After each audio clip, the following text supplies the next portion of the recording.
Ողջունում եմ բոլորին, մամուլից տեղեկացանք, որ Ռուբեն Վարդանյանը դիմել է Հայաստանի Հանրապետության մարդու իրավունքի պաշտպանին, որպեսզի այցելի իրեն։ Ես չգիտեմ, հարգարժան պաշտպանը կունենա այդ պատասխանատվությունը եւ վճռականությունը այցելելու, նաեւ մեզ տեսնելու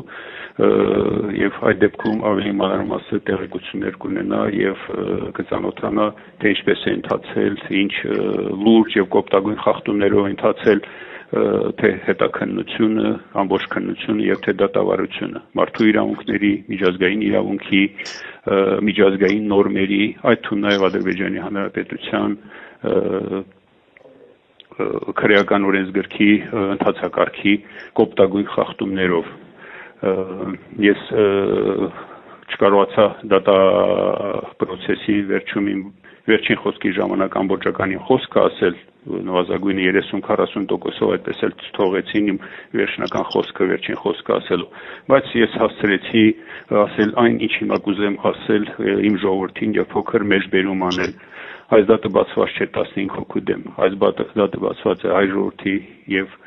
հայոց պետականության դեմ հստակ նպատակներով եւ հեռահար ռազմավարությամբ։ Այդ մասին ես կասկածներ ունեցա քննության ընթացքում, իսկ դարձավի մոտ համոզմունք դատապրոցեսի ընթացքում։ Իմ ասած մտքերի եւ խոսքերի ճշմարտությունը ժամանակը ցույց կտա։ Մեջբերման ավարտ։ Ինչ վերաբերում է հարգարժան պաշտպան, ուրեմն երեք մենք մեզ այցելեց Ադրբեջանի Հանրապետության մարդու իրավունքների պաշտպան Սաբինա Ալիևան եւ մենք կարողացանք որոշ տեղեկություններ իրեն փոխանցել։ Ես մարտի 12-ից պատրաստել էի նամակ, որպեսզի դիմում նամակ իրեն փոխանցելու, բայց մոտ 1-2 ամիս է չեմ կարողացել ինչ-ինչ պատճառներով ոչ իրեն տեսնել, ոչ իրեն փոխանցել այդ նամակը։ Ես երեք փոխանցեցի եւ այնտեղ հստակ մեկ խնդրանք ունեի, որպեսզի մեր վճռի ամբողջական ադրբեջաներեն եւ հայերեն տարբերակները ինքը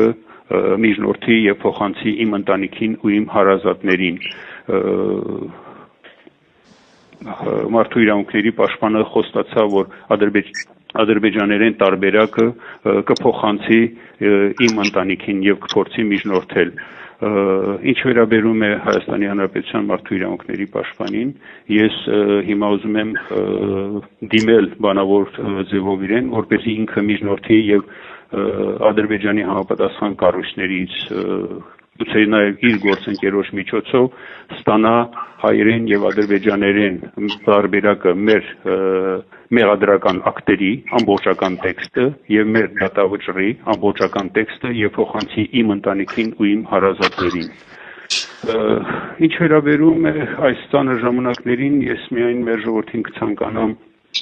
ոգու, կամքի եւ միասնության ուժ եւ պիտի ասեմ պինդ եղեք։ Այսքանը։